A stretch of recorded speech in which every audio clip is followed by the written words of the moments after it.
Hello, everyone. My name is Len Tetta. I am the Collage Fellow for this current season, and I am here with David Sanford, whose piece 7th Avenue Kaddish will be performed on Collage's February 18th concert, which is coming up pretty soon. David, how are you? Very good. Thanks for having me, Len. Appreciate it. Of course, I'm so happy to talk to you about this.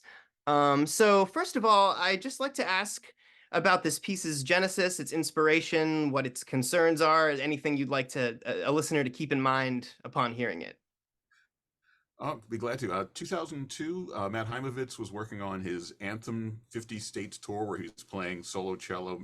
Before it was just Bach. He was playing Bach sonatas in various places like bars and rock clubs and pizza parlors. And for that one, he specifically was going to do pieces kind of, it was, following 9/11, in New York. There was a specific concert at CBGB's where he also performed his kind of heavily Soul Pond version of Hendrix's rendition of the national anthem, all of which he recorded. And there are a number of other pieces in that. It was Steve Mackey's, Augusta Reed Thomas, there's a Toby Twining premiere on that, and so forth. But it asked me specifically for a 9/11 kind of remembrance or tribute memorial, and so I saw it as kind of, I had four different angles on how I saw the soloist. One as obviously the literal solo cellist. Solo cellist. You put something in the corner of a room and you'll never forget it's there. Cellist, I know the word. Cellist. That, a classical cellist, of the Bach sonata variety. But then also I kind of heard it as a street musician, which is something I'm always sort of fascinated by in New York. Somehow everybody sounds great as a street musician in New York, maybe just because it's New York and that's what you have to do to be successful there. But I can actually remember specific players who I was kind of reminded of. But somebody ultimately playing through the chaos of 9/11 because that's their job as a kind of a professional mourner of sorts. And then I also saw it as kind of four-part jazz in the kind of in the lineage of Coltrane's Love Supreme, hence the four movements to the piece. And then and he kind of follows the trajectory of that in its own way. I mean, it certainly isn't anywhere the same language or anything, but and then finally of a cantor specifically. I think I don't know if I meant in the third movement to kind of be imitation of a chauffeur, but it was something that Matt noticed, and I thought, well, maybe that's just one of those things that worked itself in. But certainly, I think somebody who's reading text, liturgy, just giving some kind of blessing and commentary, just putting it in some kind of more existential perspective. So it's all four of those things, or is what what I was at, what I was after. Sure, that totally makes sense. So, I mean, I think, we as composers of instrumental music have like struggled since time immemorial about like this idea of like writing pieces that are about things or like expressing specific ideas, and I'm curious how you like how much of that you want to come across directly to an audience. Like, do you think it's critical for an audience member to like be aware of those connotations or ideas that you're trying to express, or is it kind of just a tool that you use in the compositional process, or do you care at all? Is any of those modes of listening acceptable? That's a funny question because I've been over the years when I do talks for a while. I was just kind of my big question was how much does a composer want the audience to know? I think I was probably floored by the idea of what my brother told me what the unanswered question was about long before I actually heard it. So, but it still blew me away when I heard it. Threnody for the Victims of Hiroshima. I think everybody knows it just from the title.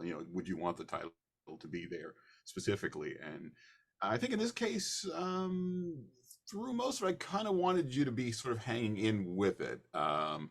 I'd be curious if somebody didn't necessarily. Not to go. You're not into drum and bugle corps at all, are you? No experience with Okay. that at all. There's a wonderful show by the Madison Scouts from I think 2010, which is a 9/11 remembrance, or maybe 2011. I think because it was 10 years. But at the end, they end up doing that. Alicia Keys Jay-Z song. I can't remember what it New is. York State of Mind. Thank you. Yeah, yeah, they play that. And it's a wonderful, sort of gorgeous moment. But before that, there's a drum feature that's just absolutely powerful, just percussive. Is you know, because it's a drum feature, you know. But you know, usually those things aren't nearly as primal, and it just, I mean, it's literally explosive. And I remember at some point I was like, yes, oh my gosh, and then somehow realizing, oh my gosh, they're recreating the thing. I mean, and it, you know, it's a really scarily powerful. And it was kind of one of those things where would I have wanted somebody to have? I mean, obviously, I would have probably reacted differently if I'd known it was, um, but I did love the fact that I kind of it. You know, it dawned on me later, you know, that it wasn't something that immediately in the moment I'm thinking constantly that it was there. So, Sure. I guess in other words, you know, as a teacher, I think my students generally would much rather find things on their own than have me tell them it's there. But then you also don't want people to miss it either. So, you know, I haven't quite answered the question. I think certain pieces I like the fact that everybody knows, and other pieces I kind of like the fact that you don't know that something is there until much later. That said, if you know the movie The Long Day Closes, uh, that's one where I didn't get that movie for like 10 years. And then I read somebody's, you know, at a retrospective, somebody wrote a review of it, and it was just like, oh, and it was complete, you know, because I really didn't like the movie until I figured out what it was really doing. And then once I figured out what it was doing, it was like, you know, it was kind of like, I must be the stupidest person in the room. So, you know, but so yeah, I guess eventually, as long as you sort of figure out, you know, I do like that fact that, you know, I would have hate to have thought I never saw that movie again and never thought about it again. So. Sure. Yeah, that's very interesting. I mean, I don't have an answer to that question either. I mean, it's really like I feel like there is no answer. It's a very case by case sort of thing. And then I don't know, I guess loosely continuing this theme of like multiple levels of existence or perception or whatever, if you want to get very deep with it. Like you are a composer who, you know, you're active in all these different spaces. You're such a prolific big band composer, and you have arrangements of jazz for classical instruments and all this sort of stuff. And you know, I'm sort of loosely in that category too. Like I write this kind of, contemporary classical, whatever you call it. And I'm also like a rock and roller.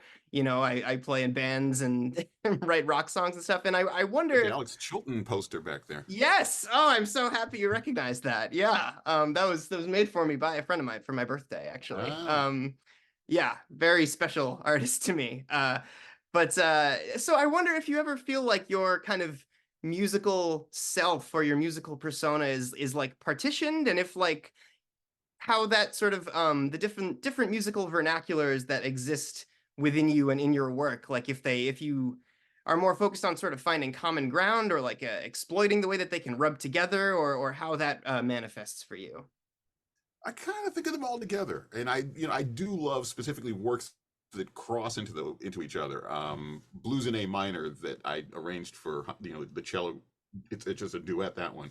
But I've always loved that particular modern jazz quartet tune. The mood is really solemn and just austere. It's nothing like what you would say, jazz is, even though eventually, I mean, it is blues changes and it is a swing beat, but, it starts out in 3/4, it modulates, I mean, uh, it's, everything about it just doesn't speak jazz. It speaks more concert music and so forth. And so, and I kind of love that way that it walks both lines without it necessarily saying, oh, that's a really, you know, third stream jazz piece, or that's a really swinging classical piece, or the Symphony in Three Movements by Stravinsky. I love the first movement, just swings like crazy, and he's trying to. I mean, you get the sense, yeah, he's influenced by big band jazz and everything there, but he doesn't call it jazz symphony. You just listen to it and you go, oh yeah, that's what he's doing.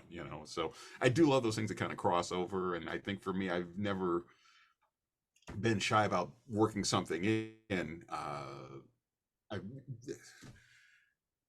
I mean, I think everybody has their lines where they say, "Oh no, that's too far," and so forth. But I mean, I kind of like that fact that, oh, that's this element. Maybe it's that way of seeing. Well, if everybody else is in this room, I want to be sort of slightly outside the room. Looking at that over here, and then if everybody else comes in this room, then I kind of want to go back in this room. So, Yeah, sure. Yeah, that all totally makes sense. Well, I think that's about all the time we have. But this was so interesting to hear you talk about this. I'm so very excited to hear the piece. As a reminder, it's going to be February the 18th. All the information about where to go and all that is going to be on the screen now. Um, And it was so great meeting you and talking to you. And I can't wait for our paths to cross again. I can't wait to hear your music as well, Len. Thank Thank you you. so much. Thanks. All right. Have a great night. You too.